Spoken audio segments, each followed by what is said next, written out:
வணக்கம். ஜெய் வாசவி. வாழ்க வளமுடன். நற்பவி நற்பவி. ஜெய் ஸ்ரீராம். ஓம் கம் கணபதயே நமஹ. ஓம் ராம் அகஸ்தீஸ்வராய நமஹ. குருவருள் ஆன்மீக மைய சகோதர சகோதரிகளுக்கும் 30 தேவர் பெருமக்களுக்கும் சித்தர் பெருமக்களுக்கும் ததாசு தேவதைகளுக்கும் பிரபஞ்ச பேராற்றலுக்கும் ஸ்ரீ லலிதாதேவியின் பொற்பாத கமலங்களுக்கும் இந்த கார்த்திகை மாதத்தின் தலைவனான சோம சூர்யாக்னி லோச்சனன் சிவ பெருமானுக்கும் அடியேனின் சிரம் தாழ்ந்த வணக்கம். நாம இதுக்கு முன்னாடி சித்தர்கள் குரு பூஜையை ஞாபகம் வச்சுட்டு பண்ணிட்டு இருந்தோம். மத்தியில கொஞ்சம் மாறிடுச்சு. இன்னிலிருந்து நாம மறுபடியும் ஆரம்பிக்கலாம். சித்தர் அப்படின்னாலே பதஞ்சலி தாங்க. அந்த பதஞ்சலியை பத்தி இன்னைக்கு நாம ஆரம்பிப்போம். குரோதி நாம சமஸ்திரம், கார்த்திகை மாதம் 20 ஆயிடுச்சு. சதுர்த்தி, உத்திராட நட்சத்திரம், சித்த யோகம், திருவோண விரதம், திருப்பரங்குன்றம் ஸ்ரீ ஆண்டவர் உற்சவ ஆரம்பம், பழனி ஸ்ரீ ஆண்டவர் புறப்பாடு, சுப முகூர்த்தம், மேல் நோக்கு நாள். இன்னைக்கு நாம பதஞ்சலி மகரிஷியை பார்க்கலாம். ஏன் பதஞ்சலி மகரிஷியை பார்க்கணும்? இன்னைக்கு இந்த உலகத்துல யோகா, நாட்டு வைத்தியம், சித்தம், ரசவாதம்னு சொல்லக்கூடிய கலைகள் 64க்கும் தலைவனே பதஞ்சலி தான். பதஞ்சலி மகரிஷியால தான் சித்தர் பெருமக்களுக்கு மட்டுமல்ல, தெய்வங்களுக்கு மட்டுமல்ல, நாட்டு மக்களுக்கும் நன்மை கிடைச்சது. நாம பலரையும் நுகர முடிந்ததுன்னா இந்த யோகா, இந்த முத்ராஸ், நம்ம முத்ரா 1-2 முத்ரா கத்து வச்சுட்டு இருப்போம். சிவலிங்க முத்ரா, கொஞ்சம் முத்ரா நமக்கு தேவையானது. நம்ம கண்ணாடி பயிற்சி பண்ண போது முத்ராஸ் வச்சு பண்ணுவோம். அந்த முத்ராவுக்கு என்ன பலன்? இந்த உடம்புல இருக்கிற 72,000 நாடி நரம்புகளை எந்த முத்ரா போய் தட்டி எழுப்புது. இன்னைக்கு நாம கொஞ்சமாவது ஆரோக்கியத்தோட இருக்கோம்னா அதுக்கு நாம செய்யற உடற்பயிற்சி. அந்த உடற்பயிற்சிக்கு யாரு காரணம்? இப்ப நாம பேசுறோம், பஞ்சபூதங்களோட உதவியோட தான் இந்த உடம்பு இருக்கு. இந்த உடம்புல இருக்கிற நரம்புகள் தூண்டப்படணும்னா அதுக்கு என்ன உடற்பயிற்சி நாம செய்யணும்? சிவ பூஜை எப்படி செய்யணும்? எல்லாம் சொல்லிக் கொடுத்தது பதஞ்சலி. சித்தருக்கெல்லாம் பெரும் சித்தம் சிவசித்தம், அதை ஒத்துக்கிறேன். அகஸ்தியர் தான் சிவ குடும்பத்தின் மூத்த பிள்ளை. கணபதியும் முருகனும் கூட அவளோட தம்பிகள் தான். ஆனா அகஸ்தியருக்கு மறுபிறவி இருந்துடுச்சு. மறுபிறவி இருந்த காரணத்தினால் அவரால ஒரு சிவன் கோயிலுக்கு போக முடியல. அது நல்லூர் அப்படின்னு முடியும் அந்த கோவிலு. அதனால அகஸ்தியருக்கு கோபம் வந்துடுச்சு. சுத்தி சுத்தி பாக்குறார் எப்படியாவது உள்ள போகணும்னா. அப்போ பூலா பூக்கள், நம்ம இந்த மார்கழி மாசம் ஆனா வாசல்ல சொருகுவோம்ல பூலா, அந்த காட்டை அப்படியே அந்த கோவில பூலா பூக்காடா மாத்திட்டாராம் சிவபெருமான் சித்தரின் துணையுடன். சுத்தி பார்த்த அகஸ்தியர் என்ன பண்றார்? அபிஷேகம் பண்ணுவோம்ல, அந்த அபிஷேக நீர் வெளியில வர அந்த அபிஷேக துவாரம் வரும் வழியாக உள்ள போய் சிவனை பார்த்துட்டாராம். சிவன் சிரிச்சாராம். அப்பா, நீ என்ன போ சொல்றியே, எனக்கு நீ பிறவி வேணாமே, நான் போயிட்டேன்னா உன்னை எப்படி பார்க்கறது? நீ எப்படி வந்துருவேன்னு எனக்கு தெரியும் அகஸ்தியா, ஆனா விதி உனக்கு அப்படி இருந்தது. இல்ல இப்ப நான் உங்களை பார்த்துட்டேன், எனக்கு நீ விதி மாறிடுச்சு, எனக்கு நீ பிறவி கிடையாதுன்னு செல்ல சண்டை போட்டாராம். இன்னைக்கும் அந்த கோவில்ல பிரதோஷ வாசலுக்கு மட்டும்தான் அந்த கதவு திறக்கிறாங்க. மற்றபடி வேற கதவு வச்சிருக்கிறாங்க. அங்க அந்த லிங்கமே வித்தியாசமா இருக்கு. அங்க ஒரு அகஸ்தியர் ஓவியம் இருக்கு. அவர் சிவலிங்கத்தை பூஜை பண்ணிட்டு இருக்காரு. அத நம்ம பார்க்கும் பொழுது அந்த அகஸ்தியர் கண் திறந்தா அப்படி இருந்தா நமக்கு நல்லதான். எங்களுக்கு அந்த காட்சி கிடைச்சது கடவுளோட கருணையால. இன்னைக்கும் அப்பப்ப தெய்வத்துக்கு அபிஷேகம் பண்ற அந்த வாசல் இருக்கு பாத்தீங்களா, அதுல பாம்பு சட்டை இருக்குமா. யாரோ சித்தர் கதவு மூடினதுக்கு அப்புறமும் அந்த துவாரம் வழியாக வந்து சிவபெருமானை பூஜிச்சுட்டு சட்டையை உரிச்சு போட்டுட்டு போறாங்களாம். அவ்வளவு அருமையா ஒரு கோவில். எல்லா தெய்வங்களும் கொஞ்சம் வித்தியாசமா இருந்தது. தனிப்பட்ட வகையில அங்க செதுக்கி இருந்தாங்க. அது மாதிரி சித்தர்களுக்கு இருக்கிற ஒரு ஆற்றல், சித்தன் அப்படின்னாலே ஆற்றல் தான். அறிவை அடக்கி ஆள்வரை சித்தர். அடக்கி ஆள்றதுன்னா நம்முடைய சித்தத்தையும் நம்ம கட்டுப்பாட்டுல வச்சுக்கணும், நம்மளை எதுக்க வர்றவனோட சித்தத்தையும் அமைதிப்படுத்தணும். அங்க இருக்குது சித்தர். அதுக்கு பேர் தான் சித்தாடல். அந்த சித்து விளையாடுறாங்க பாத்தீங்களா, அதுதான் சித்தாடல்.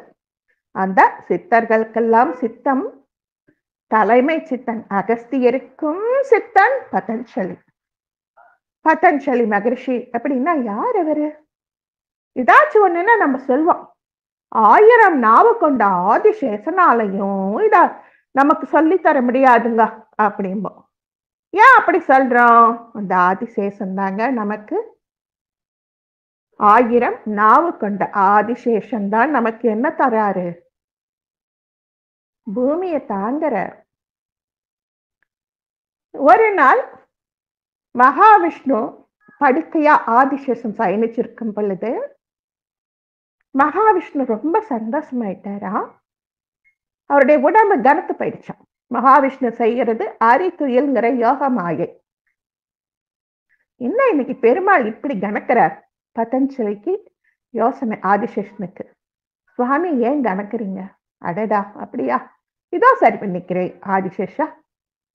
நான் தில்லையில நடராஜரும் காளியும் அந்த நடனத்தை பார்த்திட்டு இருந்தேன்னா அந்த சந்தோஷத்துல பூரிச்சு போயிட்டேன். அப்படியா, நீங்க பூரிச்சு போகக்கூடிய அளவுக்கு அது நல்ல நடனமா, சிறப்பான நடனமா? ஆமா ஆமா ஆதிசேஷா, நீ பார்த்தீங்கன்னா உன்னுடைய 1000 நாவு வச்சு கூட உன்னால சொல்ல முடியாது.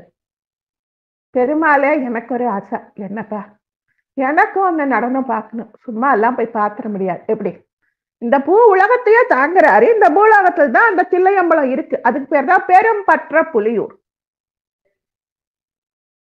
அவரால் போய் பார்க்க முடியாதான். நான் என்ன செஞ்சா பார்க்க முடியும்? நீ தவம் இரு.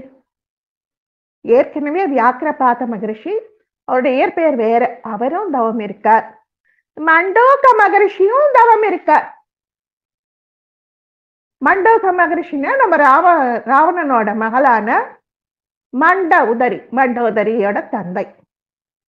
நீங்கெல்லாம் சேர்ந்த தவம் இருங்க, தில்லை சிற்றம்பலனின் தாண்டவ தரிசனம் கிடைக்க வாய்ப்பு இருக்கு.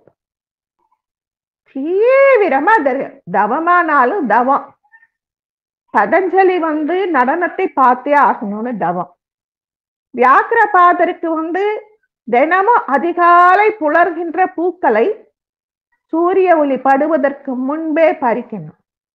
அப்படி பறிச்சாதான் பூக்கள் மலர்ந்தால் வண்டு அதுல உள்ள நுழைஞ்சு எச்சில் பண்ணிடுமா. அதனால பூக்கள் மலர்வதற்கு முன்பாக பறிக்கணும். முதல் நாள் பறிச்சு வச்சா அது பழைய பூ.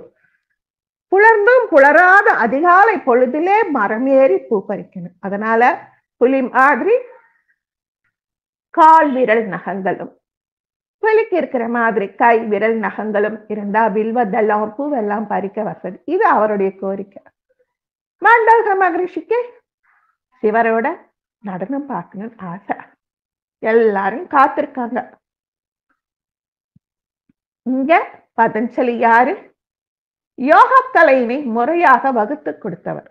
யோக சூத்திரங்கள் இந்திய வேத தத்துவ தரிசனங்களில் ஒன்றாக இவருடைய யோக சூத்திரம் அமைந்துள்ளது. எல்லாவற்றிற்கும் தலைமையானதாக இவருடைய பதஞ்சலி யோக சூத்திரம் என்னும் நூலே யோக கலைக்கு அடிப்படையாக விளங்குகிறது. பதஞ்சலி யோக சூத்திரம் அப்படின்னா, நாமெல்லாம் மேக்ஸ் சின்ன வயசுல படிக்கும்போது சூத்திரம்னு ஒண்ணு போடுவோம்.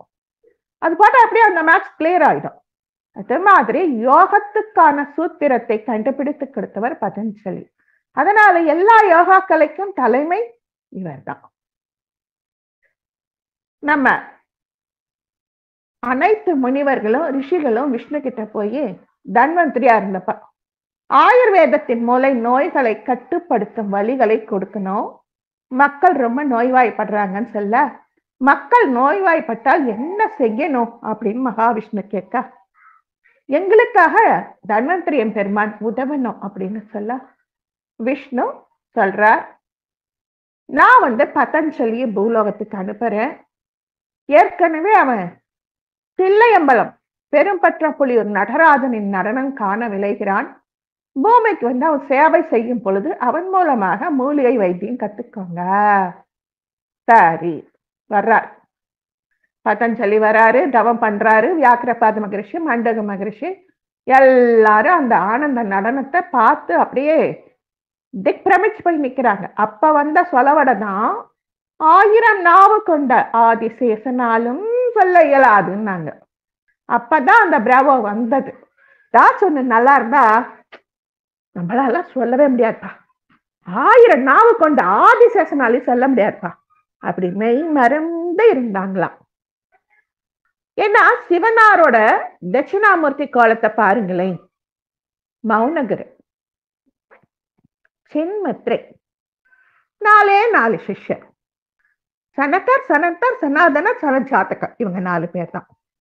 பதஞ்சலி பாக்குற, நம்மள இந்த மகாவிஷ்ணு பூமிக்கு அனுப்பிட்டாரு, நம்மளால யோகம் வளரும், மருத்துவம் வளரும், நிறைய சுவடிகள் நம்ம வழிபாட்டுக்காக தயார் பண்ணணும்னு சொல்லியிருக்காரு.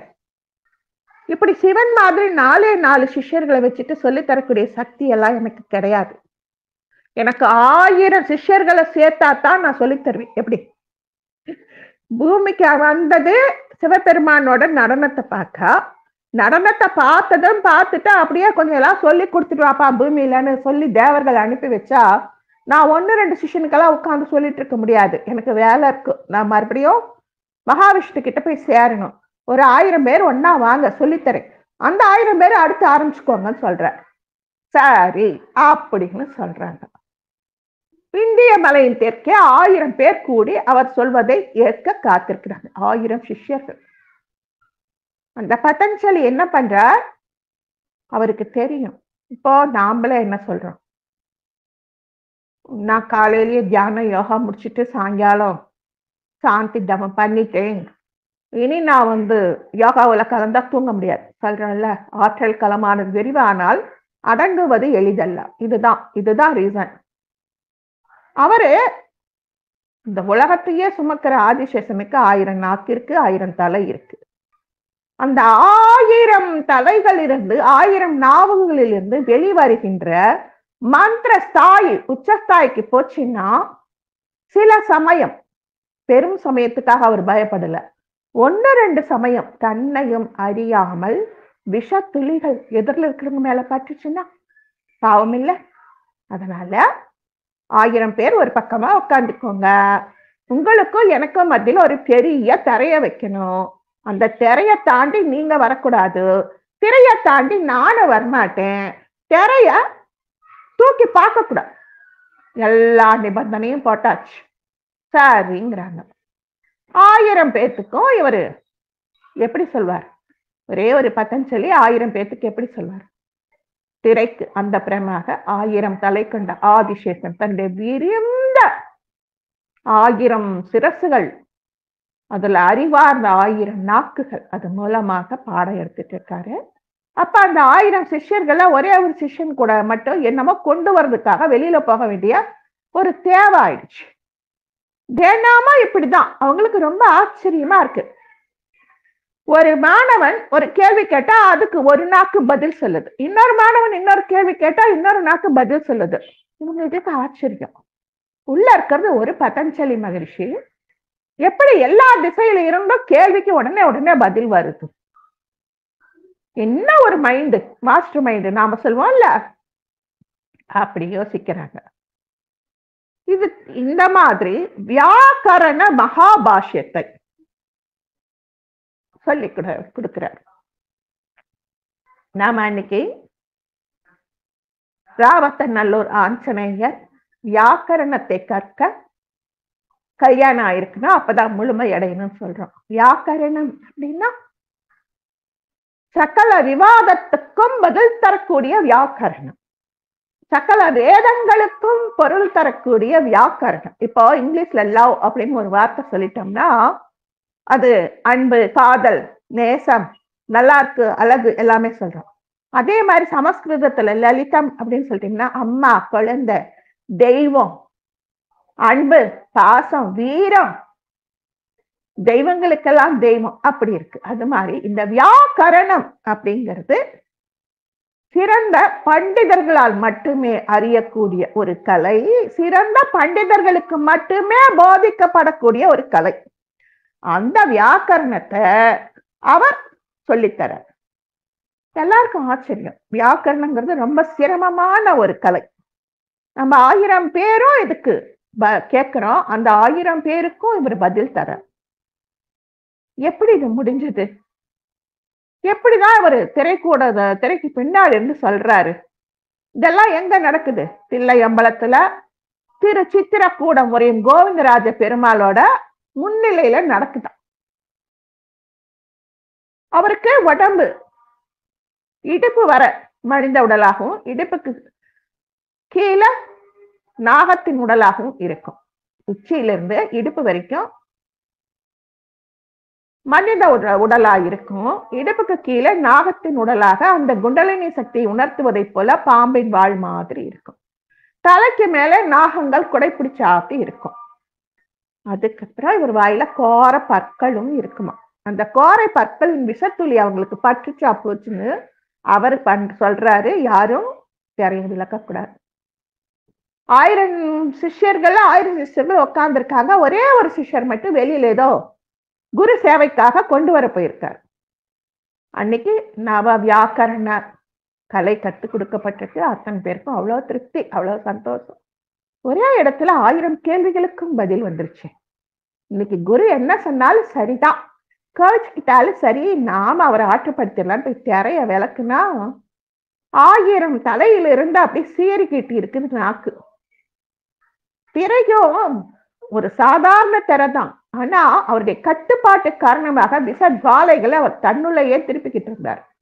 இந்த பசங்க சிஷ்யர்கள் விளக்கவும் பேச்ச மீறிட்டாங்களேன்னு ஒரு துரிய ஓவரா ஆயிடுச்சு. நம்ம பேச்ச கேட்கல அப்படின்னா நம்ம ஒரு டென்ஷன் ஆகும் பாருங்க. அந்த துரியம் அதிகமாகி அந்த விஷ ஜுவாலையை கட்டுப்படுத்த முடியாமல் உமிழ்ந்து விட்டார். 999 பேரும் போயாச்சு. அந்த ஒரே ஒரு சிஷ்யன் மட்டும் வெளியில இருந்து ஓடி வரான். சுவாமி, இப்படி ஆயிடுச்சு, நான் என்னப்பா பண்ணட்டும்? நான் வைகுண்டம் போகணும். உங்களுக்கு ஒரு 1000 பேருக்கு சொல்லி கொடுத்தா நீங்க ஒவ்வொருத்தரும் 1000 பேருக்கு சொல்லி கொடுப்பீங்கன்னு எதிர்பார்த்தேன். இப்ப இந்த பூலோகத்துல நீ ஒருத்தன் தான் மிஞ்சி இருக்க. நீ பார்த்து என்ன செய்யணுமோ செஞ்சுக்கோன்னு சொல்லிட்டு இவர் கிளம்பிட்டார். இவர் ஆதிசேஷன் கிளம்பிட்டார். எங்க? சிவ பூஜை செய்ய. எல்லா பழமையான சிவன் கோவிலையும் நடராஜரும் உமையம்மையும் சிவகாமி அம்மையும் இருப்பாங்க. அந்த 2 பக்கம் புடைப்பு சிற்பங்களாக வியாக்கிரபாத மகரிஷியும் பதஞ்சலியும் இருப்பாங்க. இவருக்கு மேலோகம் போகணும் தான், மகாவிஷ்ணுவை தாங்கணும் தான். ஆனா அந்த நடனத்தை கண்டுகிட்டே இருக்கணும் போல அப்படி ஒரு அவா. அந்த ஒரு சிஷ்யனுக்கு என்னென்ன கத்துக் கொடுக்க முடியணுமோ அதெல்லாம் கத்துக் கொடுத்தாச்சு. நீ உன் சிஷ்யர்களுக்கு கத்துக் கொடுத்து எல்லாரும் வழங்கிக்கோங்க சொல்லியாச்சு.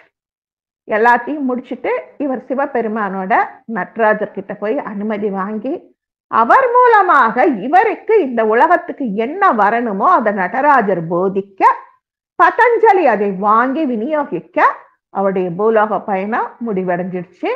அவர் மறுபடியும் ஆதிசேஷனாக மாறி மகாவிஷ்ணுவுக்கு சயனமா போயிட்டார்.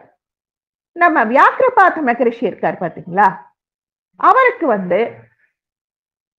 நடராஜ பெருமானுக்கு பூஜை பண்ணணும், பாட்டு பாடணும், தாளம் இசைக்கணும். நம்ம எல்லாம் ஜால்ரா தட்டுறான்னு சொல்லுவோம். 2 பித்தளை மாதிரி வெண்கலம் மாதிரி இருக்கும், அது ஒரு கயிறுல இணைச்சிருப்பாங்க. அதை ஜல் ஜல்னு தாளம் போட்டு இசைக்கேற்ப பாடி நடப்போம். அதுக்கு பேரு தமிழ்ல சேமத்தாளம். சேம தாளம். சேமம்னா நன்மை, தாளம் அப்படின்னா பாடலுக்கு இடையே எந்த இடத்துலயும் தொய்வு வராம கூட்டி கொடுக்கிற ஒரு சேமத்தாளம். அதே மாதிரி சிவபெருமானோட கைலாய வாத்தியங்கள சேம வாத்தியமும் ஒண்ணு இருந்தது. க்ஷேமம் அப்படின்னா நன்மைன்னு ஒண்ணு உண்டு. அந்த க்ஷேமத்தாளத்தை வச்சுட்டு வியாக்கிரபாத மகரிஷி ஒவ்வொரு யாத்திரையா போறாராம் பக்தர்களோட. நவப்புலியூர் யாத்திரை. இப்ப அவரை வியாக்கிரபாதரை பார்த்தா புலி மாதிரியே இருக்கு. அதனால அவர் 9 ஊருக்கு யாத்திரை போறார் சிஷ்ய கோடிகளோட. நவ புலியூர் யாத்திரை.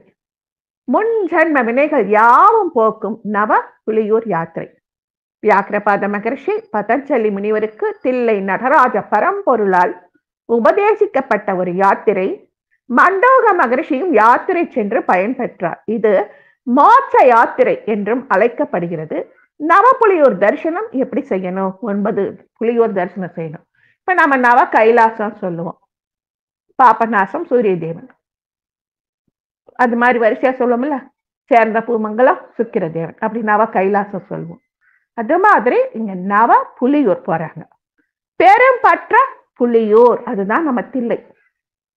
திரு பாதிரி புலியூர் கடலூர். எருக்கத்தம் புலியூர் ராஜேந்திர பட்டினம். ராஜராஜ சோழனுக்கு பிள்ளை வரம் தந்த தலம், அதனால அதுக்கு பேரு ராஜேந்திர பட்டணம். ஓமாம் புலியூர். கானாட்டம் முள்ளூர். கானாட்டம் புலியூர். சிறு புலியூர் நாடாக்குடி. அத்தி புலியூர். தப்பலாம் புலியூர். பெரும் புலியூர். 9 புலியூர்களையும் தரிசித்த வியாக்கிரபாதர், பதஞ்சலி மகரிஷி, மண்டோக மகரிஷி இவங்க 3 பேரும் காவேரி கரையின் ஓரமாக ஸ்ரீரங்கத்துக்கு போறாங்க. அரியும் சிவனும் ஒண்ணு, அறியாத வாயில மண்ணு சொல்றேன்ல. ஹரினா மகாவிஷ்ணு, சிவன்னா சிவனையா. இவங்க 2 பேரும் ஒண்ணுதான். தெரியலன்னா கொஞ்சம் வாயில விபூதி எடுத்து போட்டுக்கோ, அப்பயாவது புத்தி வருதா பார்ப்போம். அப்படி ஸ்ரீரங்கத்துக்கு போறாங்க. அரங்கனின் விருப்பப்படி ஸ்ரீ பிரம்மனின் தரிசனமும் அவங்களுக்கு கிடைக்குது. பிரம்மாவின் அருள் தரும் இடமான திருப்பட்டூருக்கு போறாங்களாம். 2 பேரும் அங்க ஸ்ரீ பிரம்மபுரீஸ்வரரையும் ஸ்ரீ பிரம்மாவையும் வணங்கி ஜீவ சமாதியை மேற்கொள்கிறார்கள். நம்ம போனோம்ல திருப்பட்டூர்ல பதஞ்சலி மகரிஷிக்கு பிரம்மபுரீஸ்வரர் கோவில்ல அந்த விரும்பி ஏற்றுக்கொள்ளப்பட்ட ஜீவ சமாதி இருக்கு. வியாக்கிரபாத மகரிஷிக்கு கொஞ்சம் தூரம் போனா இன்னொரு சிவன் கோயில் இருக்கு, திரு நாகேஸ்வரர் கோயில். அங்க அவருக்கும் எடுத்ததுமே அவருடைய ஜீவ சமாதி தான் நாம பார்ப்போம். அவருடைய அதிஷ்டானத்தை கும்பிட்டுட்டு அதுக்கப்புறமா அந்த எதிரில் இருக்கிற பஞ்சபாண்டவர்கள் நீராடிய குளத்திலிருந்து தீர்த்தத்தை எடுத்துக்கிட்டு அதுக்கப்புறம் தான் அந்த காசி விஸ்வநாதர் கோயிலுக்கு நாம போவோம். பிரம்மபுரீஸ்வரர் கோயில்ல பதஞ்சலிக்கு அதிஷ்டானம், காசி விஸ்வநாதர் கோயில்ல வியாக்கிரபாத மகரிஷிக்கு அதிஷ்டானம். 2மே 5 நிமிஷம் நடந்தூரம் தான் போகணும். போயாச்சு. அங்க போனதோ பிரம்மபுரீஸ்வரரையும் பிரம்மாவையும் வணங்கி ஜீவசமாதி மேற்கொள்கிறார்கள். எம்பெருமான் ஆடல் அரசனின் திரு ஆணைப்படி எம்பெருமான் பேரருளாலும் அவர்கள் சிவ விஷ்ணுவாக விளங்கும் பர பிரம்ம ஜோதியிலே ஐக்கியமாயிட்டாங்க. தில்லையிலே தொடங்கி ஸ்ரீரங்கத்தில் முடியும் இந்த சிறப்பு வாய்ந்த யாத்திரை பற்றிய தகவலை அனைத்து அடியார்களுக்கும் நாம சொல்லலாம். நாம இன்னைக்கு நேரம் எப்படி இருக்கோ எனக்கு தெரியாது, அதனால பெரும்பற்ற புலியூர் தகவல் மட்டும் இன்னைக்கு எடுத்திருக்கேன். மீதி 8 புலியூரும் அடுத்த வாரம் வச்சுக்கலாம். நம்முடைய முன்ஜென்ம வினைகள் எல்லாம் தீர பெருங்கருணையை பெற்று உய்ய ஆடல் வல்லானான ஆனந்த நடராஜ பரம்பொருளால் ஸ்ரீ வியாக்கிரபாத மகரிஷிக்கும் பதஞ்சலி மகரிஷிக்கும் உபதேசிக்கப்பட்ட இந்த நவ புலியூர் தரிசனமானது மிகவும் தொன்மையானது. சித்தர் பெருமக்களாலும் மண்டோக மகரிஷி என்னும் ரிஷியாலும் மேற்கொள்ளப்பட்டு பயன்பெற்ற யாத்திரையாகும். திரு சிற்றம்பலம் என்னும் சிதம்பரத்தில் வியாக்கிரபாத மகரிஷியும் பதஞ்சலி மகரிஷியும் மோட்சத்தை வேண்டி நின்ற பொழுது எம்பெருமான் ஆடல் அரசன் அவர்களை இந்த நவப்புலியூர் யாத்திரை செய்ய கடைசியாக அதை ஸ்ரீரங்கத்துல முடிச்சிடுங்க. ஸ்ரீரங்கத்தில் உள்ள ரங்கராஜனும் சிதம்பரத்தில் உள்ள நடராஜனும் ஒரே பரம்பொருளோட 2 வடிவம் அப்படின்னு சொல்றார். ரொம்ப வருஷமாவே இந்த நவப்புலியூர் யாத்திரை நடக்குதாங்க. 11, 12ஆம் நூற்றாண்டுக்கு முன்பாகவே இந்த நவப்புலியூர் யாத்திரை பிரசித்தி. அப்புறம் கொஞ்சம் சிவ வைஷ்ணவ பேதத்தை வேணும்னே கொஞ்சம் இழுத்து விட்டாங்க. சமண மதம் வந்தது, புத்த மதம் வந்தது. இப்படி கொஞ்சம் கொஞ்சம் கொஞ்சம் கொஞ்சம் மாற்றம் பெற்றது. மறுபடியும் சைவ பெருமக்களால் பஞ்சப்புலியூர் தரிசனம் ஆயிடுச்சு. இன்னைக்கு சனாதன தர்மத்தை கடைபிடிக்கும் யாவரும் நம்முடைய வேதங்களை மறந்து பரம்பொருளின் 2 வடிவங்களையும் தரிசித்து நாம நற்பயன்களை பெறணும். இதுக்கு பேரு மோட்ச யாத்திரை. ஏன் அப்படின்னா, யாத்திரையின் முடிவிலே நாம் பிரம்மா, விஷ்ணு, சிவன் என்கிற மும்மூர்த்திகளையும் தரிசிக்கிறோம். அதுக்கப்புறம் சதாசிவ தத்துவமான ஸ்ரீ ஆனந்த நடராஜ பரம்பொருளுடனே கலந்துடுறோமா. 5 தொழில்களான படைத்தல், காத்தல், லயப்படுத்துதல், மறைத்தல் மற்றும் அனுகிரகித்தல். படைக்கிற வேலையை பிரம்மா பண்ணிடுறார், காப்பாற்றுற வேலையை மகாவிஷ்ணு பண்ணிடுறார். பூமிக்கு வந்த நம்மள மறுபடியும் தன்னோட லயப்படுத்திக்கிற வேலைய சிவன் செஞ்சிடறார். மறைத்தல், நம்ம இங்க இருந்துதான் மேல போனோம், அப்ப நம்முடைய கர்மா நம்மளை மறைக்குது. பறக்கிறமா இல்லையா? அடியேன் ஒருத்தர சொல்லி இருக்கேன், இந்த இடத்துல இன்னொருத்தர பதிவு பண்ண விரும்புறேன். ஸ்வர்க்கம் நரகம் போறவங்க ஒரு புண்ணியம் கிடையாது நமக்கு. அதை நாம தெளிவா ஞாபகம் வச்சுக்கணும். நரகத்துல இருக்கிறவன் அங்க புத்தியா இருந்து ஸ்வர்க்கம் போய் சேரலாம். ஸ்வர்க்கத்துல இருக்கிறவன் ஆட்டம் போடாம இருந்தா அடுத்த படிநிலையான சத்தியலோகமான பிரம்மலோகத்துக்கு போவான். பிரம்மலோகத்திலையும் ஒழுங்குமுறையாக வாழ்ந்தால் வைணலோகத்துக்கான வைகுண்டம் போலாம். அங்கேயும் புத்தியா இருந்தா சிவலோகமான கைலாசத்துக்கு போலாம். அங்கேயும் புத்தியா இருந்தா சிவ பரம்பொருளுடன் கலந்து விடலாம். நாம தான் சொர்க்கத்துக்கு வந்துட்டோமே, நாம தான் வைத்தரணி நதியை கடக்கவே இல்லையே, நாம விரஜா நதியில தானே குளிச்சுட்டு வந்திருக்கோம் அப்படின்னு ஆட்டம் போட்டா மறுபடியும் பூமியில தான் வந்து விழணும். இப்போ கீழே 7 உலகம் இருக்கு, மேல 7 தலம் இருக்குன்னு சொல்றோம்ல. 14 கோடி புவனங்கள், அத்தனைக்கும் லலிதா தேவி தான் காவல். இந்த ஒரு பூமியில இது மாதிரி 14 கோடி புவனங்கள் தூக்கி தூக்கி தூக்கி அடிப்பா. நீ வாக்குல சொன்னது இப்படி, நீ செஞ்சது இப்படி. என்ன ஒரு விஷயம் சொன்னா எதுக்காக இந்த கஷ்டப்பட்டோன்னு நமக்கு தெரியாது. அதுதான் அப்படி புத்தியாக நாம சொர்க்கத்தில் இருக்கும் பொழுது தெளிவு இருக்குமா, நாம யோசிச்சு நடந்துக்கணுமா. அந்த சொர்க்கத்துல யாருக்கு பாக்கியம் இருக்கோ அவங்கள முதல்ல நரகத்துக்கு கூட்டிட்டு போவாங்களா. நீ புத்தியா இருந்த பாத்தியா இந்த நரகவாதனை, அம்மா அம்மா முடியல, அப்போ வா சொர்க்கத்துக்கு கூட்டிட்டு போறா, நீ சொர்க்கத்துல ரகலை பண்ணினா மறுபடி இங்கதான் வந்து விழணும். அந்த ஜீவன் புத்தியா போயிடுது. நரகத்துக்கு போக வேண்டிய ஜீவனை முதல்ல சொர்க்கத்துக்கு கூட்டிட்டு போவாங்களா. பாத்தியா அப்பா எவ்வளவு அழகா இருக்கு, இங்கே இருந்துக்கிறேன்னு. அது எப்படி முடியும்? நீ பண்ணின கர்மா எவ்வளவு, நீ வா நரகத்துக்கு போலாம். அந்த ஜீவன் கதரும். பூலோகத்தில் இருக்கிற அதோட வம்சாவளிகள், செய்யக்கூடிய பூஜா பலன்கள், பித்ருக்களை நினைத்து செய்யக்கூடிய தான தர்மங்கள், புத்தியா நடந்துக்கிற ஒழுக்க முறைகள், இதன் காரணமாகத்தான் அந்த புத்திரனால் கிடைக்கக்கூடியதே புத் அப்படிங்கிற நரகத்திலிருந்து அவங்களுக்கு விடுதலை கிடைச்சு அவங்க மாட்டுக்கு போவாங்க. அந்த மாதிரி எல்லாரும் சொல்றாங்க. படைத்தல், காத்தல், அழித்தல், மறைத்தல், அனுகிரகித்தல், இந்த 5 தொழில இது அத்தனையும் வந்துடுது. இந்த ஒன்னே ஒண்ணுதான் வெவ்வேறு வடிவம் தாங்கி நடத்துது. இதுதான் சனாதன தர்மம். இதுதான் நமக்கு தெரிஞ்சுக்க வேண்டிய ஒரு புனித யாத்திரை. நம்ம இந்த புனித யாத்திரை பண்ணிட்டா உடனே நம்ம பண்ண பாவம் எல்லாம் போயிருமா? அதுவும் கிடையாது. இந்த புனித யாத்திரை போனாக்கா அந்தந்த இடத்துல, அந்தந்த சித்தர்கள் நடமாடின இடத்துல இருக்கிற காற்றை சுவாசிக்கணும். இன்னைக்கு நமக்கு சீக்கிரமா கோபம் வருது, பசிக்குது, தூக்கம் வருது இல்ல வரல, ஒரு நிலையற்ற தன்மையோட இருக்கும். ஏன்னா அது நம்முடைய கர்மா மட்டும் இல்லை, நம்முடைய சஞ்சித கர்மாவும். நாம பூமியில ஒருத்தர் விட்ட மூச்சுதான் இன்னொருத்தர் வாங்குறவங்க. அதனாலதான் நம்மளை சுத்தி சுத்தி சுத்தி நம்ம செடி கொடிகளை வைக்கிறோம். அந்த செடியும் கொடிகளும் துளசி தளமும் அந்த மஞ்சள் இலைகளும் வேப்ப இலைகளும் பூ மரங்களும் நமக்கு அந்த சுகந்தத்தோடு கொஞ்சம் புத்தியையும் சேர்த்து கொடுக்குதான். அதனாலதான் நம்ம வீட்டை சுத்தி நம்ம மூலிகை விருட்சங்களை வளர்க்கணும் அப்படிங்கிறாங்க. அப்படி நாம எதுக்கு இந்த நவப்புலியூர் யாத்திரைக்கு போகணும்? அந்தந்த இடத்துல சித்தர் பெருமக்கள் கால் வச்சிருப்பாங்க. நம்முடைய பதஞ்சலி மகரிஷியும் வியாக்கிரபாத மகரிஷியும் முதல்ல பெரும்பற்ற புலியூர் சிதம்பரம் நடராஜர் கோயிலுக்கு தான் போறாங்க. தில்லைன்னு அழைக்கப்படுது. இது ஆகாயத்தலம், எல்லாருக்கும் தெரியுது.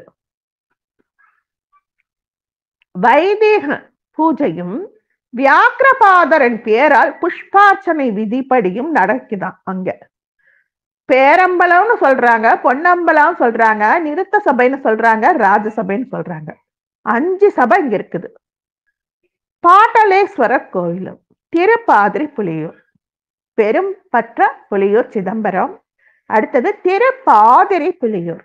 திருப்பாதிரி புலியூர்ல பாட்டலேஸ்வரர், கடலூர் புது நகர் ரயில் நிலையத்துக்கு பக்கத்துல நடுநாட்டு தலமாக பாதிரி மரத்தை ஸ்தல விருட்சமாக கொண்டுள்ளதால் வியாக்கிரபாதர் வந்து வழிபட்டதால் திருப்பாதிரி புலியூர். இங்குள்ள இறைவன் பாட்டலீஸ்வரர், இறைவி பெரிய நாயகி. 3வது தலம் எருக்கத்தம் புலியூர், ராஜேந்திரப்பட்டினம். இங்கதான் ராஜராஜ சோழன் தவம் இருந்து ஆண் வாரிசாக ராஜேந்திரனை பெற்றார். அதனால இதுக்கு பேரே ராஜேந்திரப்பட்டினம். சுவாதேரண்யேஸ்வரர், ஸ்வேத ஆரண்யேஸ்வரர், ஸ்வேதா ஆரண்யேஸ்வரர். ஸ்வேதனா தூய்மை, ஆரண்யம் அப்படின்னா காடு வனம். ஈஸ்வரர் ஸ்வேதாரண்யேஸ்வரர். இதுவும் மற்றொரு நடு நாட்டு தலம் தானா. வெள்ளாற்றின் தென்கரையில இருக்கு. ராஜேந்திர பட்டணம் என்னும் இந்த தலம் அழைக்கப்படுது. வெள்ளருக்க மரமே ஸ்தல விருட்சமாய் கொண்டதால் வியாக்கிரபாதரால் வழிபட்டதால் இது எருக்கத்தம் புலியூர் அப்படின்னு சொல்றாங்களாம். நீலகண்டேஸ்வரர், நீல மலர்கண்ணி, நீலகண்ட ஈஸ்வரர், நீலமலர்கண்ணி ஞான சம்பந்தருக்கு யாழ் வாசித்த திரு நீலகண்ட யாழ்ப்பாண நாயனார் அவதார ஸ்தலம். அவருக்குன்னு ஒரு சன்னதியும் அங்க இருக்கான். அடுத்து பார்க்க வேண்டியது ஓமாம் புலியூர், துயர் தீர்த்த நாதர் கோவில், சோழ நாட்டின் வடகரை தலம். சிதம்பரத்திலிருந்து 30 கிலோமீட்டர். தட்சிணாமூர்த்தியாக இறைவனும் உமாதேவிக்கு பிரணவ பொருளை உபதேசித்ததால் வியாக்கிரபாதர் வழிபட்டதால் இந்த தலம் இப்பெயரால் அழைக்கப்படுகிறது. உமாம் புலியூர் அப்படின்னு இருந்தது, இன்னைக்கு ஓமாம் புலியூர் அப்படின்னு ஆயிடுச்சான். தட்சிணாமூர்த்தி தான் மூலமூர்த்தியாம். சிலை வடிவிலே உயர்ந்த பீடத்திலிருந்து அருள் பாலிக்கின்றார். இந்த கோயிலில் நடராஜர் இருக்கும் இடத்தில் தட்சிணாமூர்த்தியும், தட்சிணாமூர்த்தி இருக்க வேண்டிய இடத்துல நடராஜரும் இருக்காங்களாம். இறைவன் பிரணவ வியாக்கிரபுரீஸ்வரர். ஏன்னா உமாதேவிக்கு இந்த இடத்துல அவர் சொல்லி கொடுத்தார் பிரணவ மந்திரத்தை. அதனால பிரணவ வியாக்கிரபுரீஸ்வரர். துயர் தீர்த்த நாதர், இறைவி புஷ்ப லதாம்பிகை, பூங்கொடி நாயகி. லதா அப்படின்னால கொடிதான், பூங்கொடி நாயகி. அதுக்கப்புறம் பார்க்கறது சிறுபுலியூர் மார்கபந்தீஸ்வரர் கோவில், மயிலாடுதுறையிலிருந்து 20 கிலோமீட்டர். இங்குள்ள இறைவன் வழித்துணை நாதர், மார்கபந்தீஸ்வரர், கங்காலநாதர் அப்படின்னு எல்லாம் கூப்பிடுறாங்க. வியாக்கிரபாதரும் பதஞ்சலி முனிவரும் இந்த ஊரை போய் சேரும் பொழுது இருட்டு பச்சான். சிவபெருமானும் ஸ்ரீரங்கத்தி அம்மானும் அவங்களுக்கு காட்சி தந்து வாங்க இதுதான் அப்படின்னு மார்க்கம் காட்டிய ஊர். அதனால் மார்கபந்தீஸ்வரர். இங்குள்ள பெருமாள் கோயில் 108 திவ்ய தேசங்கள்ல ஒண்ணு. மூலவர் அருள் மா கடல் அமுத பெருமாள், அருள் மா கடல் அமுத பெருமாள். வியாக்கிரபாதர் பெருமாளை வணங்கிய நிலையில் அவரது திருவடியின் கீழே அமர்ந்த நிலையிலே இருக்கிறார். அத்திப்புலியூர் முதன்மை கட்டுரை. அத்திப்புலியூர் சிதம்பரேஸ்வரர் கோவில் கீழ்வேலூருக்கு மேற்கே 5 கிலோமீட்டர் தொலைவில் இருக்கு. அத்தின்னா யானை, அதாவது ஹஸ்தி அப்படின்னா யானை. ஹஸ்தி ஹா போட்டா யானை. இங்க சொல் வழக்குல அத்திப்புலியூரா போயிடுச்சு. யானையும் புலியுமான வியாக்கிரபாதரும், அதாவது யானையும் அங்க வந்து வழிபட்டிருக்கு, வியாக்கிரபாதரும் வழிபட்டிருக்காரு, பதஞ்சலியும் வழிபட்டிருக்கிறார். அதனால இத ஹஸ்தி புலியூர். இங்குள்ள மூலவர் சிதம்பரேஸ்வரர், இறைவி சிவகாம சுந்தரி. பதஞ்சலி முனிவருக்கும் வியாக்கிரபாதருக்கும் அகஸ்தியருக்கும் சிவபெருமான் பார்வதியை மணக்கும் காட்சி நல்கிய தலம். தப்பலாம் புலியூர் நித்திய கல்யாணி சமேத வியாக்கிரபுரீஸ்வரர் கோவில். திருவாரூருக்கு தென்கிழக்கே 5 கிலோமீட்டர் தொலைவிலே உள்ள இந்த தலம் வியாக்கிரபாதருக்கும் மண்டோக மகரிஷிக்கும் அருள் தந்த இடமாகும். வியாக்கிரபாதரின் புலிக்கால் புலிக்கை திருமேனியை நீக்கியதாக வரலாறு கூறுகிறது. பதஞ்சலி, வியாக்கிரபாதர், மண்டோக மகரிஷி மூவருக்கும் இறைவனின் நடன காட்சியை இங்கேயும் ஒரு தரம் கொடுக்கிறாரு. வியாக்கிரபாதர் கிட்ட இனிமே உனக்கு புலிக்காலோ புலிக்கையோ வேண்டான்னு அதை நீக்கிட்டாராம். பெரும் புலியூர், பெரும் புலியூர் திருவையாறுக்கு வடமேற்கே 5 கிலோமீட்டர் தொலைவில் இந்த தலம் இருக்கான். வியாக்கிரபாதர் வழிபட்டாரு. இங்குள்ள இறைவன் வியாக்கிரபுரீஸ்வரர், இறைவி சௌந்தர்ய நாயகி. கானாட்டாம்புலியூர், கானாட்டம் புலியூர் பதஞ்சலிநாதர் கோவில் சிதம்பரத்திற்கு தென்மேற்கே 31 கிலோமீட்டர் தொலைவில் சிதம்பரத்திலிருந்தும் ஓமாம் புலியூரிலிருந்தும் வந்து பார்க்கலாமா. பதஞ்சலி மகரிஷி வழிபட்ட இந்த தலத்தின் இறைவன் பதஞ்சலி நாதேஸ்வரர், இறைவி கண்ணார் குழலியம்.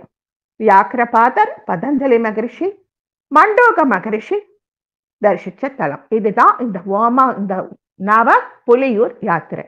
இத போயிட்டு வந்துட்டா மோட்ச யாத்திரை போயிட்டு வந்தா பலதான். இப்ப நாம திருவண்ணாமலையை சிந்திக்கணும்னு சொன்னோம். குகை நமச்சிவாயர் 16ஆம் நூற்றாண்டில் திருவண்ணாமலையிலே வாழ்ந்த சித்தர்களில் ஒருவர். ஆந்திராவில பிறந்தாரு. அண்ணாமலையார் கூப்பிட்டிருக்கார். நம்ம அண்ணாமலையார் என்ன சொல்றது, அம்மணி அம்மாள் கோபுரம், வல்லாள மகாராஜா கோபுரம், அருணகிரிநாதர் இருந்த கிளி கோபுரம் அப்படின்னு நிறைய கோபுரங்களை தன்னுடைய பக்தர்களை வச்சு தனக்கு தானே எல்லா கைங்கரியத்திலையும் நடத்திக்கிறதுல மகா சூத்திரதாரி அவரு. எங்க சித்தர்களோட பூரணத்துவம் தென்படுதோ அதை தன்னருகில வச்சுக்கக்கூடிய மகா சித்தாடல் புரியும் திருவண்ணாமலையிலே குகை நமச்சிவாயரை வான்னு கூப்பிடுறார். அங்க அவர் பல்வேறு அற்புதங்களை நிகழ்த்தினார். இந்த குகை நமச்சிவாயம் சிஷ்ய கோடிகளோடு இருந்தார் இல்லையா, அந்த சிஷ்யர்களை ஒருத்தருக்கு பேரு குரு நமச்சிவாயரம். குரு நமச்சிவாயர் விருபாட்ச தேவர். விருபாட்சம்னா நந்தியம் பெருமானையும் கூட குறிப்பிடுவாங்க. குகை நமச்சிவாயர் பல்வேறு இடங்கள்ல மாத்தி தான் தங்குனாராங்க. தங்குனால அவருடைய மனசு என்னமோ அண்ணாமலையார் மேலேயே இருந்ததான். அண்ணாமலையாரும் சரி என்னோட மலையில ஒரு குகையில தங்கிக்கோய, ஏன்னா திருவண்ணாமலையில நம்ம சுத்தி வர கிரிவல பாதையெல்லாம் ஊரை தாங்க சுத்துறோம், மலையை சுத்துறோங்கிற பேர்ல 3 சுத்து இருக்குதாங்க அண்ணாமலைக்கு. அதுல கால் படக்கூடாதான். எந்த வழியில போனா சித்தர்களுக்கு தொந்தரவு இல்லாம போகக்கூடியோ அந்த வழி ஒண்ணு இருக்குதான். அந்த வழியா போகும் பொழுது நிறைய குகைகள் இருக்குமா. சித்தர்கள் இன்னைக்கும் ரூபா அரூபா வகையில அங்க உட்கார்ந்து தவம் பண்ணிட்டு இருப்பாங்க. அவங்களுக்கு எந்த புயலோ மலையோ மலை சரிவோ எதுவுமே அவங்களுக்கு டோன்ட் கேர், அப்படி உட்கார்ந்து பண்ணிட்டு இருப்பாங்க. அதுக்கு அடுத்து ஒரு சுத்து இருக்கும். அந்த சுத்துக்கு தான் நம்ம இன்னைக்கு பார்த்தோம் இல்ல, கொப்பரை தீபம் ஏன் ஏற்றப்படுதுன்னு. அந்த பரதவர் குலத்தவர் அவங்களுக்குன்னு ஒரு வழி வச்சிருப்பாங்க, யாருக்கும் தொந்தரவு இல்லாம. அந்த வழியெல்லாம் நம்ம எப்படி சபரிமலைக்கு போறவங்க 18ஆம் படி தொட்டு தொட்டு தொட்டு கும்பிட்டு போவாங்களோ அப்படி கும்பிட்டு போயிட்டா அவங்க தீபத்தை ஏத்துவாங்க. விவரம் தெரிஞ்சவங்க யாருமே இந்த 2 சுத்துக்குள்ளார போக மாட்டாங்களாம். ஏன்னா சிவபெருமான் மேல கால் வச்சதுக்கு அடையாளமா. அப்படி ஒரு குகையில குகை நமச்சிவாயர் தங்கிட்டார். அவருடைய சமாதியும் அங்க இருக்கு. பரம்பரை இவருக்கு கன்னடம், ஆந்திராவில இருந்து வந்தாலும் கன்னடம். நமச்சிவாயரோட கனவுல அண்ணாமலை சொன்னதுனாலதான் 300 சீடர்களோட இங்க வந்தார். வர்ற வழியில திருமண வீட்டிலே எங்கேயோ ஒரு திருமண வீடு இருந்திருக்கு. அந்த வீட்டுல ஒரு சின்னதா அப்பெல்லாம் இருட்டாதான் இருக்கும், விளக்கு வெளிச்சத்தில் தான் வேலை நடக்கும். அப்படி ஏதோ ஒரு அசம்பாவிதம் நடந்துருச்சு. எல்லாரும் போய் அமையன்னு கத்த, அங்க போய் அவங்கள ஆசீர்வாதம் பண்ணி எந்தெந்த பொருள் எல்லாம் எரிஞ்சு போச்சோ அதெல்லாம் மறுபடியும் மீட்டு கொடுத்துட்றாரு. அது எப்படி, நீ என்ன மாயஜாலம் பண்றியா, மந்திரஜாலம் பண்றியா, நீ எப்படி வீட்டுக்குள்ளார வந்தேன்னு ஒருத்தன் எகிற. திருவண்ணாமலை ஈசனுக்கு சூட்டிய மலர் மாலை இவருடைய கழுத்துக்கு நேரா விழுந்துச்சான். இதை காமிச்சதும் எல்லாரும் அடங்கி போயிடுறாங்க. அண்ணாமலையார் கோயிலுக்கு போய் அங்க இருக்கிற அண்ணாமலையாரை வழங்காமலே இருந்தாராம். இதை பார்த்த சிவாக்கிர யோகி நமச்சிவாயரை பிரம்பால் அடிச்சாராம். சிவாக்கிர யோகிங்கிறது ஒருத்தர் இருந்திருக்கார். என்னடா ஆனவன் தலைக்கேறிடுச்சா, கோயிலுக்குள்ளாரே வந்துட்டு போய் அப்பனை பார்க்காம இருப்பியா? நமச்சிவாயர் சிவாக்கிர யோகியை தன் குருவாக ஏற்றுக்கொண்டு அவரை கண்டும் பொழுதெல்லாம் வணங்கி அன்பை வெளிப்படுத்தினாராம். திருவண்ணாமலையில ஒரு குகையில நமச்சிவாயர் தங்கினார். இதனால் நமச்சிவாயரை குகை நமச்சிவாயர் அப்படின்னு மக்கள் கூப்பிட்டாங்க. தானும் தன் சீடர்களும் குளிக்க 4 குளங்களையே நமச்சிவாயர் வெட்டினார். இதனை திருமுலைப்பால் தீர்த்தம், அருட்பால் தீர்த்தம், சங்கு தீர்த்தம், பாத தீர்த்தம் இன்னைக்கும் இருக்குதான், நாங்க பார்த்தது இல்லப்பா. திருவண்ணாமலையில் இருந்த ஒரு ஆலமரத்திலே ஊஞ்சல் கட்டி அந்த ஊஞ்சல்லையே ஒரு தவம் இருந்ததாக சொல்றாங்க. குரு குகை நமச்சிவாயரின் அண்ணாமலையார் ஆலயத்தின் பின்புற கோபுரமான பேய் கோபுரத்துக்கு அருகே 5 நிமிட தூரத்துல கொஞ்சம் மலை ஏறினா குகை நமச்சிவாயரின் ஜீவ சமாதி இருக்கான். குகை நமச்சிவாயர் 300 சீடர்களை அந்த காலத்துல வச்சிட்டு இருந்தாங்களாம். அந்த 300 சீடர்கள் பல்கி பெருகி குரு நமச்சிவாயருக்கு அதிகாரம் கொடுத்து குட்டி தில்லையிலே திருப்பணி செய்ய அவர் அனுப்பி வச்சுட்டாராம். இவர் பல்வேறு நூல்களை எழுதியிருக்காரு. நிறைய நூல்கள் கைவிட்டு போயிடுச்சு, கொஞ்சம் தான் நமக்கு கிடைச்சிருக்கு. குகை நமச்சிவாயர் எழுதிய நூல் அருணகிரி அந்தாதி, சார பிரபந்தம், திரு அருணை தனி வெண்பா, அண்ணா மலை வெண்பா, அருணகிரி அந்தாதி, தனி வெண்பாமாலை, திருவண்ணாமலை புராணமாகிய அருணாச்சல புராணம், இதுதான் நமக்கு கிடைச்சிருக்கு. நம்ம இந்த திருவண்ணாமலையை பார்க்கும் பொழுது எனக்கு இன்னொரு தகவலும் கிடைச்சது. திருவண்ணாமலைக்கு அருகில் உள்ளது சோமாசி பாடி அப்படின்னு ஒரு ஊர். இப்ப நம்ம நிறைய ஜனங்க எங்கேயாவது தங்குனா அதுக்கு பேர் பாடின்னு பேர் வைப்போம்.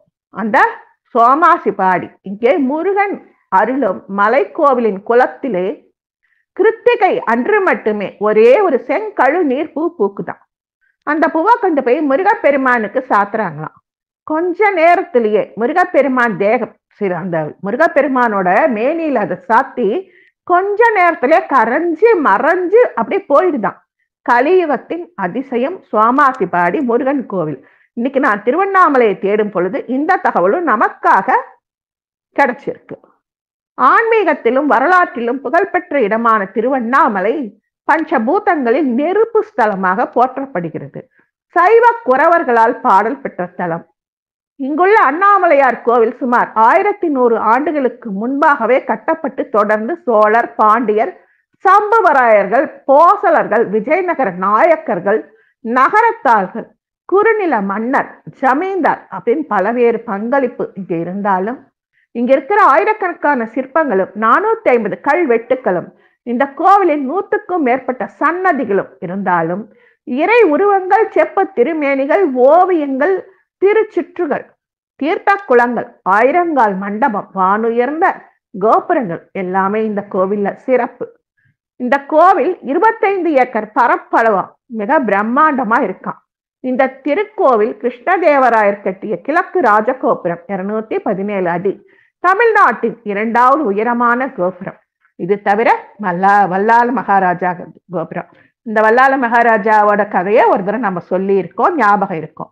அதுக்கப்புறம் அருணகிரிநாதர் கிளியாக வாழும் கிளி கோபுரம். அதுக்கப்புறம் அம்மணி அம்மன் அவங்களுடைய சித்து வேலைப்பாடுகள் காரணமாக அவங்க வேலைக்காரர்களுக்கு விபூதி அள்ளி தருவாங்க. அந்த கட்டிடம் கட்டும் கோபுரம் கட்டும் பணியாட்களுக்கு யார் எவ்வளவு வேலை செஞ்சாங்களோ அதுக்கு தகுந்த கூலியாக அவங்க கையில இருக்கிற விபூதி மாறி இருக்கும். அந்த அம்மணி அம்மாள் கோபுரம் எல்லாமே சிறப்பு. அண்ணாமலையார் உடன் அமர் உண்ணாமலை மூலவர், மலைவள பாதையில் எழுத்து மண்டபம், ஓவிய கூடம் இதெல்லாம் இருக்கு. இவை தவிர கந்தாசிரமம், பவழக்குன்று, ரமணாசிரமம், கிரிவல பாதை, அஷ்டலிங்கங்கள் நாம பார்க்கிறோம். இதெல்லாம் நாம இன்னைக்கு சித்தர்களை பத்தி ஓரளவுக்கு தொட்டு இருக்கோம்.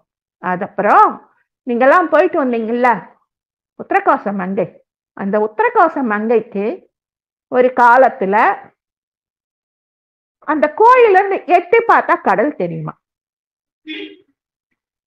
அந்த வலை வீசின படலம் நடந்த இடம் உத்தரகாச மங்கை. மீனவ பெண்ணாக பார்வதி தேவி அவதரிக்க சிவபெருமான் நந்தியம் பெருமானை சுறாவாக அனுப்பிய அந்த சுறாவை அடக்கிய ஈசன் கோயிலுக்குள்ளார அம்பிகை கூட்டிட்டு போய் தன் மடியிலே அவளை அமர்த்தி ஓம் என்னும் பிரணவ மந்திரத்தை மங்கைக்கு உபதேசித்த கோவில் வடக்கு பக்கமா உபதேசம் பண்ற. அதனால உத்தரம் அப்படின்னா வடக்கு, கோசம் அப்படின்னா இந்த அறிவை மறைத்திருக்கும் பாசம். அந்த பாசத்தை நீக்கிட்டு மங்கைக்கு உபதேசித்த தலம்தான் உத்தர கோச மங்கை. நீ மீனவ பெண் அல்ல, பார்வதி தேவி அப்படிங்கிற மாயை நீக்கிய இடம். இன்னைக்கு அந்த கடல் எங்க போச்சு? உத்தரகோச மங்கையிலே ஒரு காலத்துல ஏதோ ஒரு நிகழ்ச்சி நடந்து கடல் கொஞ்சம் வழி மாறி போயிடுச்சான். எங்க போயிருச்சு? 2 கிலோமீட்டர் மாரியூர் கடல் மாறி அங்க புகுந்ததுனால அதுக்கு பேர் மாரியூர். அந்த மாரியூர்ல யார் இருக்காங்க? பூவந்திநாதர் கோவில். ராமநாதபுரம் மாவட்டம், கடலாடி வட்டம், மாரியூர் கிராமத்தின் கடற்கரையிலிருந்து 1 கிலோமீட்டர் தூரத்துல இந்த கோவில் அமைஞ்சிருக்கு. இந்த கோவில் ராமநாதபுரத்தை ஆண்ட சேதுபதி மன்னரால் கட்டப்பட்டது. ஒவ்வொரு வருஷமும் சித்திரை மாசம் திருவிழா நடக்குது. ஒப்பிலான், சாயல்குடை, இதெல்லாம் ஊரோட பேருங்க. ஒப்பிலான், சாயல்குடி, கடுகு சந்தை, பாடுவானேந்தல், சாத்தான்குடி, செல்வனூர் அப்படிங்கிற கிராமங்கள்ல இருந்து மக்கள் வராங்க. பல நூற்றாண்டுகளுக்கு முன்பு இயற்கை சீற்றங்களால் மண்ணில் புதைந்து மீண்டும் இந்த கோவில் உருவாயிடுச்சான். இங்கெல்லாம் விநாயகர் சிலை தட்டினால் கணீர் கணீர் வெண்கல மணியில் அடிச்சா அப்படி இருக்குமா. ராமநாதபுர சேதுபதி சமஸ்தானத்தால் இது நிர்வகிக்கப்பட்டு வருது. இந்த கோவில்ல இருந்து ஒரு சுரங்கப்பாதை உத்தரகோச மங்கை வரை இருந்ததாம். இந்த கோயில் கூட 1000 ஆண்டுகளுக்கு முற்பட்ட கோவிலாம். இது கடற்கரை அருகே உள்ளதால் ஆடி, தை, மகாலய அமாவாசை நாட்களில் ஏராளமான பக்தர்கள் புனித நீராடி சுவாமி தரிசனம் செய்வார்கள். கோவில் பிரகாரத்தை சுற்றிலும் கல்வெட்டுக்கள் பொறிக்கப்பட்டுள்ளது. வருண பகவானால் பூஜிக்கப்பட்ட பரிகார ஸ்தலம். நிறைய ஜனங்க 6 ஏக்கர் பரப்பளவு உள்ள இந்த கோயிலுக்கு வராங்க. கோவில் கட்டுமானங்கள் முற்றிலும் பாறையால் செய்யப்பட்டு உள்ளது. கோவிலின் தெற்கு பகுதியில் 10 அடி உயரத்தில் காம்பவுண்ட் சுவர் இருக்கு. வடக்கு, கிழக்கு, மேற்கு பகுதியில் பாதுகாப்பு சுற்றுச்சுவர் கொஞ்சம் இடிபாடா இருக்கு, யாராவது எடுத்து கட்டுங்கன்னு வேண்டுதல் வைக்கிறாங்க. எல்லா இடமும் நாம பார்த்துட்டே வரோம். திருவண்ணாமலையில 2 சுத்துக்கு மேல 3வது சுத்துல ஒரு நந்தி சிலையும் ஒரு சிம்ம சிலையும் இருக்குமா. இப்ப நாம எப்படி சித்தர்கள் தவம் பண்ணும்போது அப்பப்ப கொஞ்சம் அருளாடல் பண்ணுவாங்க இல்லையா, அப்ப கொஞ்சம் தீர்த்தம், பால் மாதிரி இருக்கக்கூடிய தீர்த்தம் அவங்க கைவர பெறும் பொழுது ஜனங்க கொஞ்சம் அனுபவிக்கிட்டுன்னு அந்த சிம்ம தீர்த்தத்தின் வாயிலும் நந்தி தீர்த்தத்தின் வாயிலும் அந்த பால் மாதிரி திரவத்தை ஜனங்களுக்கு கொடுப்பாங்களாம். எங்க இருந்து வருதுன்னே தெரியாது. ஆனா இப்போ மழை அதிகமா போனதுனால அந்த தீர்த்தம் எல்லாம் வலிந்து வருகிறதே தவிர சிம்ம துவாரமும் நந்தி துவாரமும் என்ன ஆச்சுன்னு தெரியலங்கிறாங்க. யாராவது போய் பார்த்துட்டு வந்திருந்தாக்கா அவங்க சொல்லுங்க, இதை பார்த்துருக்காங்களா அப்படின்னு. நாம அன்பும் சிவமும் இரண்டென்பர் அறிவிலார், அன்பே சிவமாவதாரும் அறிகிலார், அன்பே சிவமாவதாரும் அறிந்த பின் அன்பே சிவமாய் அமர்ந்திருந்தாரே அப்படின்னு திருமூலர் சொல்றாரு.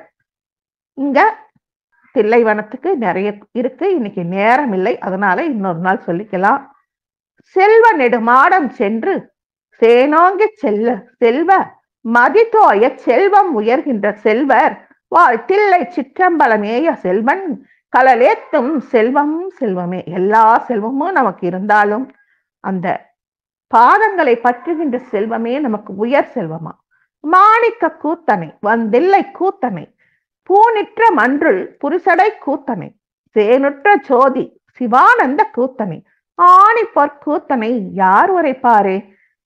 யாராலையும் முடியாதான். அவ்வளவு அழகா நம்ம சிதம்பரம், தில்லையம்பலம், நம்ம நடராஜரோட அருளும் அவருடைய பாதத்தை பற்றக்கூடிய பணிவும் இருக்கிறதுலே பெரும்பற்ற புலியூரான தில்லையம்பதிய கொஞ்சம் இன்னைக்கு டச் பண்ணியிருக்கோம். நவப்புலியூர் வரிசையில வர்ற வாரம் இன்னும் கொஞ்சம் எடுத்துக்கலாம். கூடவே நீங்க ஒவ்வொரு வகுப்புலையும் ஏதாவது ஒரு சித்தரை வச்சுக்கலாங்க. இன்னைக்கு பதஞ்சலி மகரிஷி, வியாக்கிரபாத மகரிஷி, மண்டூக மகரிஷி, அகஸ்திய மகரிஷி, இந்த 4 மகரிஷியை பத்தியும் கொஞ்சம் கொஞ்சம் சிற்றறிவுக்கு எட்டுன வரைக்கும் உங்களோட அடியேன் பகிர்ந்துக்கிட்டேன். இவ்வளவு நேரம் பொறுமையா கேட்ட அத்தனை நல் உள்ளங்களுக்கும், 33 தேவர் பெருமக்களுக்கும், சித்தர் பெருமக்களுக்கும், ததாசு தேவதைகளுக்கும், பிரபஞ்ச பேராற்றலுக்கும், லலிதாவின் பொற்பாத கமலங்களுக்கும், என் ஐயன் தில்லை கூத்தனுக்கும் அடியேன் சிரம் தாழ்ந்த வணக்கம். வாழ்க வளமுடன். ஜெய் வாசவி. நற்பவி நற்பவி. ஜெய் ஸ்ரீராம்.